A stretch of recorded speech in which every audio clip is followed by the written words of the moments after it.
बिसिंहपुर police को मिली बड़ सफलता। कुमुली गैस गोदाम लुट घटनार खुलासा करी पुलिस 5 जन को गिरफ्त कर लुट होइथिबा 140 सिलिंडर को मध्य उद्धार करिथिबा जणा पड़िछि।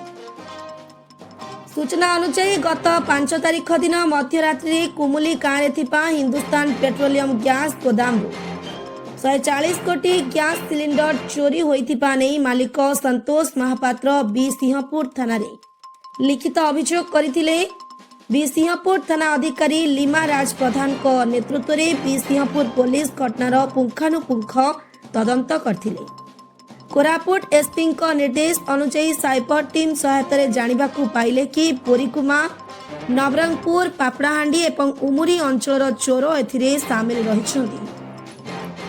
चोर मानक 140 कोटी गैस सिलिंडर एवं चोरी रे व्यवहार होइतिबा 2 गोटी पिकअप भ्यान जबत करी 5 अभियुक्तों को कोर्ट चालान कराजिबा नै एक सांबादिक सम्मेलन रे कहिसन्ति बोरीकुमा एसडीपीओ सत्यव्रत लेंका।